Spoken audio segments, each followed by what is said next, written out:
আসসালামু আলাইকুম। হঠাৎ করেই জানা গেল যে আগামী ৩রা মে হেফাজতে ইসলাম বাংলাদেশ তারা ঢাকায় একটি মহাসমাবেশ করে।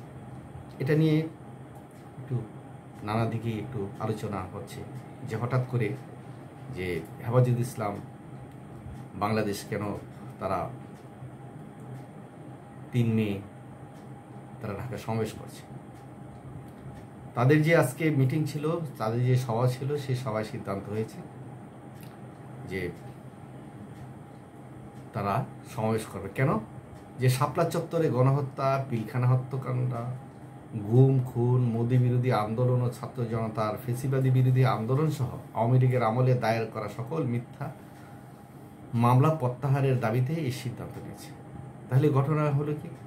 হ্যাঁ, শেখ হাসিনার সময়ে যে শাপলা চত্বরে যে ছোট ছেলেগুলোকে যে হত্যা করা হয়েছে, তাদের উপরে যে বর্বর আক্রমণ করা হয়েছে, গ্র্যান্ড সাউন্ড রাত ভোর তাদের উপরে যে নির্মম নির্যাতন করা হয়েছে, সেগুলো তো আলোচনার বিষয়। তারপরে পিলখানা হত্যাকাণ্ড, আপনারা জানেন ৫৭ জন আর্মি অফিসার হত্যা শিকার হয়েছে। তারপরে গুম খুনের কাহিনী তো জানেন। তারপরে মোদি যখন এই দেশে আসবে, তার বিরুদ্ধে যে আন্দোলন হয়েছে ছাত্র জনতার, সেই আন্দোলনে যে অনেকের উপর মামলা হয়েছে, সেগুলি প্রত্যাহার করার জন্য এই সমাবেশের সিদ্ধান্ত নিয়েছে। এবং সবচেয়ে মজার ব্যাপার হলো আরেকটাই হলো যে তারা আগামী জুন মাসে সারা দেশের সকল জেলা এবং মহানগরে প্রতিনিধিদের নিয়ে জাতীয় কনভেনশন করার সিদ্ধান্ত।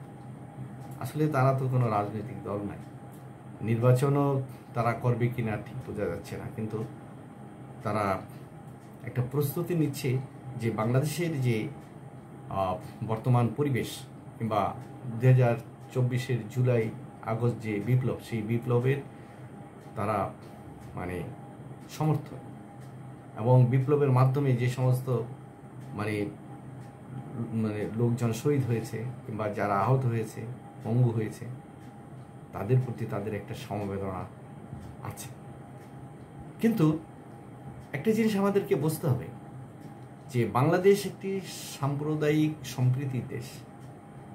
কারণ প্রতিবেশী দেশ বারবার উস্কানি দিচ্ছে, বারবার বিশ্বকে বোঝানোর চেষ্টা করছে যে বাংলাদেশে ইসলামী মৌলবাদী গোষ্ঠী মাথাচাড়া দিয়ে উঠছে।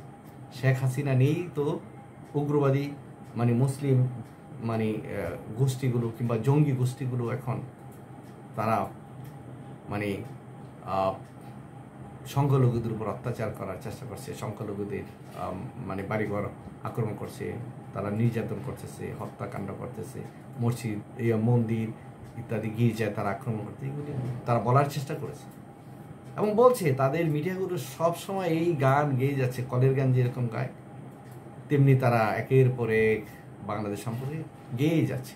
তাদের মিডিয়া, তাদের সাংবাদিক এবং বর্তমান যে বিজেপি সরকার আছে, তাদেরও অনেক বড় বড় মাপের নেতারাও তারা বাংলাদেশ সম্পর্কে অভিযোগগুলো বিশ্বের বিভিন্ন দেশে খাওয়ানোর চেষ্টা করছে। যে কারণ ইউনূস সরকার আসার পরে তারা ইউনূস সরকারের সাথে পেরে উঠছে না। কারণ ইউনূস সাহেবের যে আন্তর্জাতিক পরিমণ্ডলে যেভাবে পরিচিতি এবং তার যেই ইমেজ, তার যেই সুনাম সুখ্যাতি এবং তার যে প্রাজ্ঞতা বিজ্ঞতা, প্রতিটি স্টেপ যিনি ধীরে স্থিরভাবে নিচ্ছেন বাংলাদেশের এবং বাংলাদেশের মানুষের স্বার্থে, তাই ভারত অনেকটা হিমশিম খাচ্ছে এই ইউনূসকে ম্যানেজ করার জন্য। ইউনূসের সাথে কোনোভাবে পেরে উঠছে না, যার দরুন বাংলাদেশের অভ্যন্তরে মৌলবাদ মাথাচাড়া দিয়ে উঠছে, জামাত মাথাচাড়া দিয়ে উঠছে, হিজবুত তাহরীর মাথাচাড়া দিয়ে উঠছে, হেফাজত মাথাচাড়া দিয়ে উঠছে, অর্থাৎ ধর্মীয় গোষ্ঠীগুলো মাথাচাড়া দিয়ে উঠছে এবং এটাকে আরেকটা আফগানিস্তান বানাতে চায়। আর সেই সাথে সাথে যোগ করছে যে পাকিস্তানের গোয়েন্দা সংস্থারা এখানে এসছে, পাকিস্তানের সেনাবাহিনীর কিছু কর্মকর্তা এখানে এসছেন, তারা চিকেন নেকে গেছেন। তারপরে পাকিস্তানের যে জাহাজে আমাদের খাদ্য আসছে কিংবা অন্যান্য জিনিস আসছে, সেগুলো দিয়ে অস্ত্র আসছে, নানান ধরনের মিথ্যে প্রোপাগান্ডা তারা ছড়িয়ে দিচ্ছে এবং পাকিস্তান সম্পর্কে একটা অ্যালার্জি তাদের সৃষ্টি হয়েছে যে পাকিস্তান এসছে, বাংলাদেশ না জানি কি করে ফেলতেছে। কিন্তু বাংলাদেশ একটা প্রতিবেশী দেশ, বাংলাদেশ শান্তিপ্রিয় দেশ, বাংলাদেশ তার প্রতিবেশী দেশগুলোর সাথে সুসম্পর্ক রেখে চলতে চায়, এটা তারা বোঝেন। কিন্তু তাদের স্বার্থ কোথায়? যে শেখ হাসিনা নেই, তাদের যে তল্পিবাহক একটি সরকার। কারণ শেখ হাসিনার সময়ে দিল্লির যে শাসকরা, দিল্লি তো মনে করতো যে ওই বাংলাদেশ তাদের একটা অঙ্গরাজ্য হিসাবে, এবং এখানে একজন মুখ্যমন্ত্রী বসিয়ে রেখেছে। কারণ সেখান থেকে যেভাবে নির্দেশ দিয়েছে সেভাবেই চলেছে। যার ধরনের শেখ হাসিনা নিজে বলছে, আমি ভারতকে যা দিয়েছি সারা জীবন তারা মানে না। তো ক্লিয়ার। তো সেই ক্ষেত্রে বাংলাদেশের ক্ষেত্রে এই যে হেফাজত ইসলাম তারা 3 মে মানে অনুষ্ঠান করবে, কাছে 5ই মে যখন এক সময় শেখ হাসিনা সেখানে হেফাজতের অনেক মানুষকে সেখানে মানে ছেলেদেরকে, মাদ্রাসা পুরা স্টুডেন্টদেরকে সেখানে অনেক নির্যাতন করেছে, হত্যা করেছে, এরকমও কিন্তু কথা আছে।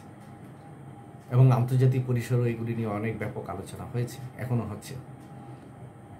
তাই ভারত চেষ্টা করবে বোঝাতে আবারও যে ওই যে দেখেন যে হেফাজত ইসলামের মতন উগ্রপন্থী মানে একটা ধর্মীয় গোষ্ঠী, তারা কিন্তু আবার রাজপথে নেমে এই মানে তারা ক্ষমতা দখল করতে চায়।